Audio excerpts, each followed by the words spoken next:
Signore, pas d'espoir, avait été dur et pénible, comme dit les Français. Il y a au moins deux détails qui sont difficiles à surmonter, qui sont là. Tout le monde a trouvé une solution sur les détails de dernière minute, parce que l'essentiel du texte est déjà. Et on attend que toutes les délégations auront le bon sens de donner au peuple la joie de fêter de bonne année, la nouvelle année, sans sens d'angoisse. En tout cas, pour ceux qui nous regardent, j'ai parlé avec Sévèque, c'est clair, ce qu'on avait déjà décidé.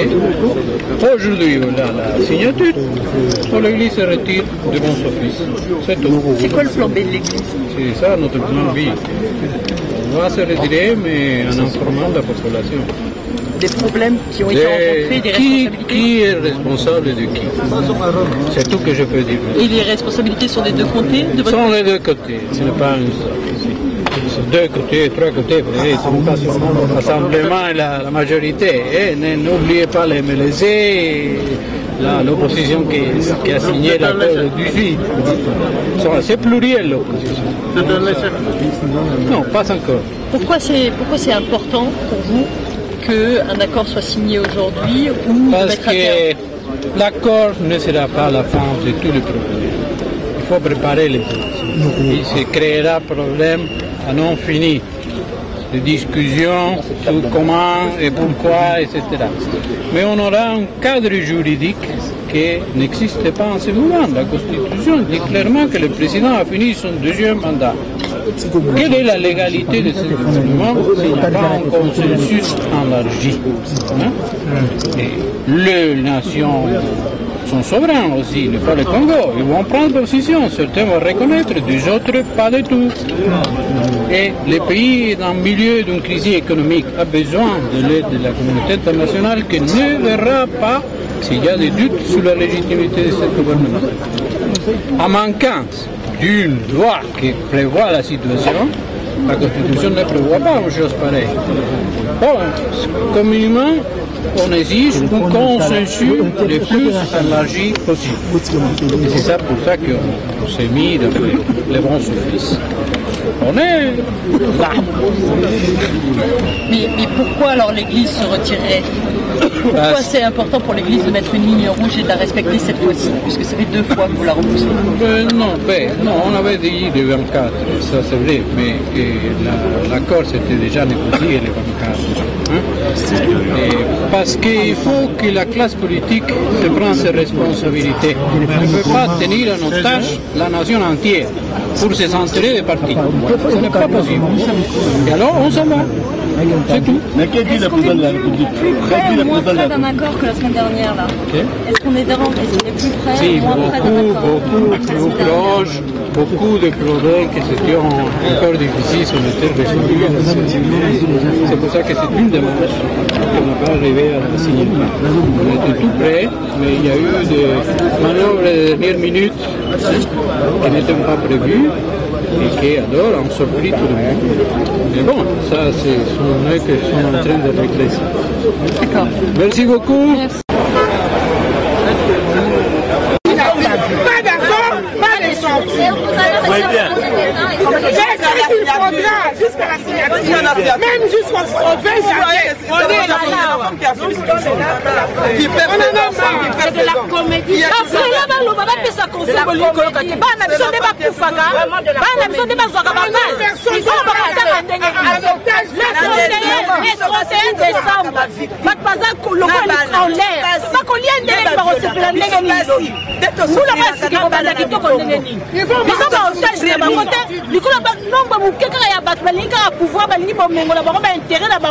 Population mobile kufa. Non, les Alagabongote.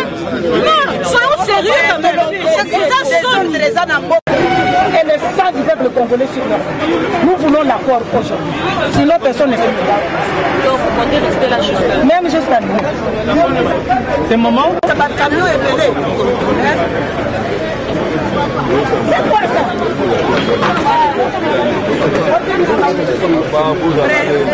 Prenez les images. Prenez les images. La police a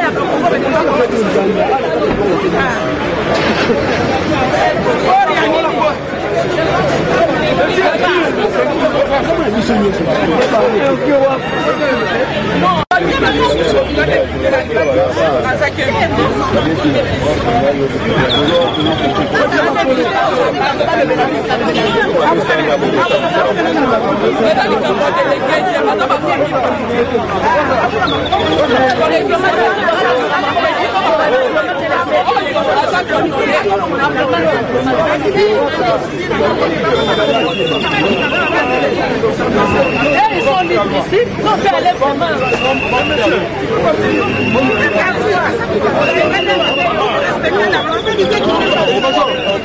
Aujourd'hui, les Congolais ne signent pas. L'Église abandonne et que le peuple se prenne en charge. Et nous qui donnons la vie, nous ne voulons pas de ça. Nous ne voulons pas du sang. C'est pourquoi nous disons que les dialoguistes ne vont pas sortir d'ici sans avoir signé.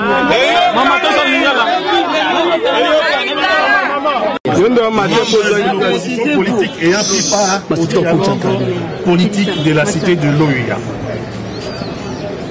et ayant également signé l'accord politique de la cité de l'OUA, désormais réunis au sein du cartel des signataires de l'accord politique de la cité de l'OUA. Tenons à déclarer ce qui suit. Nous avons décidé de soutenir l'accord découlant des travaux de la CENCO. Accord de la CENCO susceptible de conduire la République démocratique du Congo vers des élections démocratiques crédibles et apaisées. Le cartel des signataires de l'accord de la cité de l'OUA a décidé non seulement de soutenir l'accord de la CENCO, mais également de le signer. Voilà l'essence de ce que nous avons tenu à vous dire aujourd'hui. On vous remercie. Et vous allez le signer comment alors que vous n'avez pas pris part? Nous sommes preneurs aux travaux de la CENCO par celui qui était le modérateur de l'opposition politique qui avait pris part à la cité de l'OIA, c'est-à-dire Vital Kamerhe. Il représente notre entité.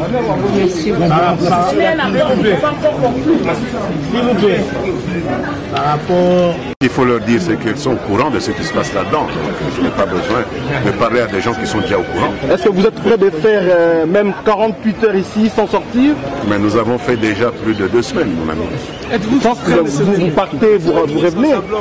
Qui va empêcher quelqu'un de sortir ici? Vous voyez quelqu'un qui va empêcher quelqu'un? Êtes-vous frustré? Arrêtez de blaguer. Le ministre de l'Intérieur est à côté de moi, il va empêcher quiconque d'empêcher.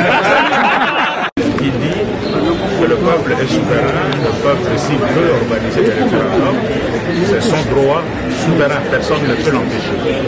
Ça, c'est vrai, c'est ce que dit la Constitution. Mais les autres disent, et si nous laissons cet article de cette manière-là, ça peut ouvrir la voie à un changement constitutionnel pendant la période de transition. Donc il est important qu'on ne fasse pas référence à cet article pour montrer justement que nous avons pris la ferme résolution que même si le peuple a la possibilité d'organiser des référendums, mais nous nous engageons à dire que pendant cette période, il n'y aura pas de référendum. C'est là-dessus qu'on doit se mettre. Par rapport à la sélection de l'accord, est-ce que ça sera lui? Moi je l'espère. Mais signé aujourd'hui, l'essentiel c'est qu'on trouve un accord. La signature, il faut d'abord faire le toilettage du texte, il faut mettre le texte sous sa forme juridique, etc. Est-ce qu'on peut faire tout ça aujourd'hui? Pour moi, il y a un point de vue. Un groupe de signataires de l'accord, les opposants, ils s'accusent d'être des mèches avec la RP, tout simplement, pour se mettre à l'écart. Posez-leur la question. Si vous posez à nous, nous ne saurons pas répondre. C'est à eux de nous dire ce qu'ils nous reprochent. Et quand ils disent qu'ils ne vont pas signer l'accord? Libre à eux. Personne n'est obligé à signer un accord. Donc on parle de deux verbes qui fait débat, ici et choisi. Donc le premier sera ici et désigné, voilà, désigné de l'opposition. Est-ce que vous avez une convention Ça, c'est des choses qu'on a déjà appris. Alors quel est le verbe choisi?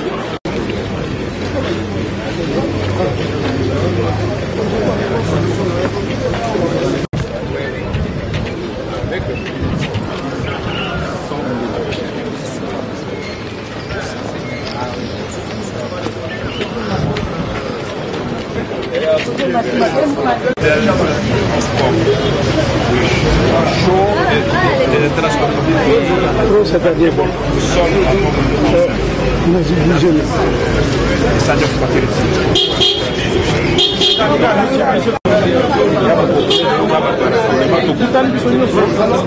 tomoni ke koyoka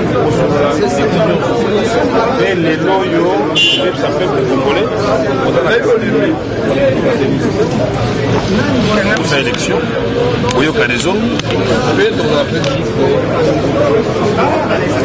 mboka ekokambama na bakongo biso koloni bilanga obwana oluka sikoyo baposte oyo ngai ezalaki kosala nano kofongola mpona bato nyonso bayeba masolo mpona boyokani eleki malamu mosolo ya liboso me biso basaka babeti nano bato bakomisa nde masolo tozonga sozela wana te eza mbala eza mpe dialogue asuka na mboka na biso. Marie-Madeleine. Madame Marie-Madeleine Kalala, les contenus de cet accord vont être jetés civils de votre position. Je pense que nous avons fait pour le mieux. L'accord a abordé les points qui semblaient un peu fragiles au niveau de l'accord de la cité de l'Union africaine et a été complété. Donc à mon avis, c'est un accord plus riche que l'autre et qui a l'avantage d'être inclusif, de rencontrer le besoin d'inclusivité des parties prenantes. Quelle est la grande ligne de cet accord? On est revenu sur les principes, on a abordé la question des principes, on a adopté les principes dont le plus important est le respect de la Constitution, dont nous nous engageons pendant toute cette période qui vient à rester fidèles à la Constitution, à nous accrocher à la Constitution. Donc déjà l'exécution de cet accord démontrera la bonne foi et la volonté des parties prenantes. Nous avons parlé des institutions de la République, nous avons parlé des mesures de décrispation et bien d'autres choses, de la mise en œuvre de cet accord qui sera d'ailleurs assuré par le comité de suivi de l'accord. Madame, vous parlez de l'inclusivité sur le MLC. Bon, le MLC bien sûr est parti à sa propre demande parce que le MLC a été avec nous, a participé à toutes les discussions. Le MLC a dit qu'elle n'était pas partie prenante dans la gestion de cette période qui vient. Et c'est l'UMLC qui, à la fin, dit non, si on ne me donne pas telle chose, je ne suis pas là. Donc je ne vais pas m'attarder sur ça. Je pense que c'est la liberté des uns et des autres de partir. C'est dommage, nous déplorons parce que nous aurions aimé être là ensemble. Ce pays est notre pays, il nous appartient à tous et nous avons le devoir de le développer ensemble. Merci. Aujourd'hui, sont celles qui avaient déjà été indiquées hier par Monseigneur président de la CENCO, à savoir que les deux camps se sont mis d'accord sur la manière de résoudre la panne que connaît notre processus électoral, de quelle manière le président sortant va jouer un rôle durant une très courte transition. Au cours de cette transition, le président Tshisekedi jouera un rôle, celui qui lui sera consacré comme président du Conseil national de la transition. Il va y avoir un Premier ministre qui va être désigné par le président du Conseil du Rassemblement et que Et donc cet attelage-là va diriger un gouvernement inclusif. Tout le monde fera partie de ce gouvernement. Et le délai pour aller aux élections, nous sommes convenus que ce délai devait rester un délai très court, c'est-à-dire au plus tard fin 2017.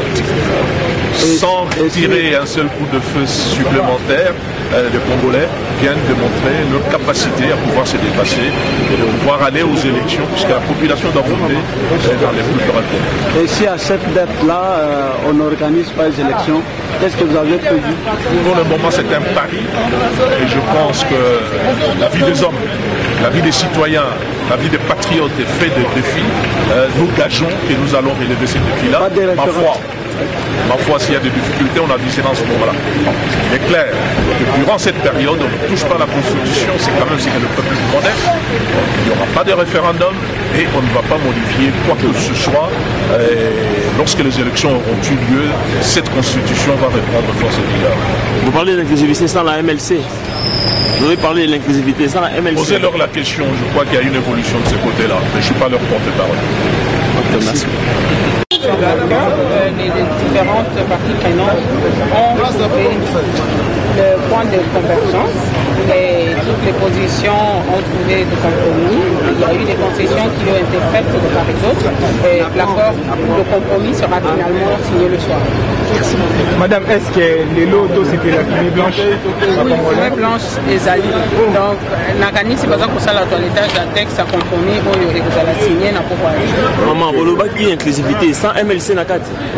Yango kasi naza koyebisa bino batu oyo bozalaki kolanda biso bandaka tokoregrete que likambo oyo bazalaki koreproche na accord oyo ya sida ya Union africaine yango elandi biso lisusu awa. Donc inclusivité ezali te parce que MNC ezali te, opposition signataire ya accord ya le 18 octobre ezali te. Comme pour vous dire que inclusivité ezali facilité, ezali pe unanimité te. Merci. La constitution du gouvernement, le partage de pouvoir, je crois que voulu surcharger l'accord, mais l'accord a opté pour le principe de mettre en place un document annexe qui fera partie de l'accord. Mais les principes généraux sont déjà fixés. Donc c'est la décryptation politique. Le problème qui se posait en dernier lieu, c'était celui de Moïse Katumbi, Djemi Dongala et Jean-Claude Moyambo. Finalement, on a convenu que ces dossiers soient retirés de la commission de magistrats pour être confiés aux évêques dans le cadre de leurs bons offices. Et les évêques se sont engagés à chercher une solution là-dessus. Dans combien de temps? Ils vont commencer. C'est un processus dynamique, donc il ne serait pas normal de fixer une date. Ils vont commencer. D'ailleurs, ils ont déjà commencé. Ils sont dans ce processus. Monsieur Lader, quels sont les points les plus importants qu'on retrouve dans cet accord? Le point le plus important, c'est que l'actuel président de la République est fin mandat et qu'il ne se représentera pas pour un troisième mandat. Ce n'est que strict respect de la Constitution et que cette durée préélectorale est de 12 mois. On pense avoir les élections, on prévoit avoir les élections présidentielles, législatives et provinciales au plus tard en décembre 2017. Et il y a un Conseil national de suivi qui aura le rôle justement de contrôler, d'inspecter, de faire le suivi auprès des différentes institutions qui devraient appliquer certaines dispositions dans le cadre de l'organisation des élections. En gros, je crois que c'est ça. Et pour la décrypter, bien sûr, le Premier ministre sera présenté par le rassemblement, mais nommé par le chef de l'État. D'accord. Il y aura un document annexe qui va être discuté, négocié au début de la semaine, qui fera partie prenante de l'accord. Qu'est-ce qu'il est censé y avoir dans cet accord particulier, dans cet arrangement particulier? Quels sont les points de l'arrangement particulier qui restent à négocier? J'ai retenu le chronogramme qui ne se retrouvent pas dans l'accord qui va être signé tout à l'heure. J'ai retenu les dispositions pratiques de la mise en place du gouvernement. Je crois que ce sont là de deux grands points. Et aussi la composition et le fonctionnement du Conseil national de suivi. Et pour ce qui est des démembrements de la CENI et des exécutifs provinciaux, est-ce qu'il va y avoir des arrangements là-dessus aussi? Oui, les exécutifs provinciaux feront objet aussi de cet arrangement. La CENI, la redynamisation de la CENI va aussi être traitée, plutôt va être traitée dans le Conseil national de suivi. Redynamisation, cela suppose quoi? La redynamisation signifie beaucoup de choses. Donner une impulsion, vérifier, faire des suivis et faire des recommandations de ce qui doit être fait pour que la CENI soit plus dynamique. Vous connaissez un peu, est-ce qu'il y a une exclusivité pour trouver une solution pour mon MLC indépendant? Mais yo moni wana mutabengani MLC d'abord yo MLC alibanda ndengeni jiya kote otala suko banani ba ko signer olobaka boye basuko te. Merci. Je ne suis pas représentant du porte-parole de l'MLC, donc je ne peux pas parler à leur place, mais il serait souhaitable qu'ils viennent signer.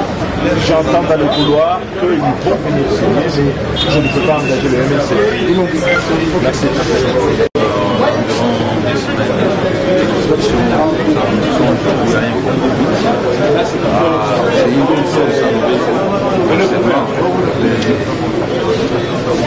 Les gros est encore devant nous, puisqu'il reste à examiner les modalités d'application de l'accord.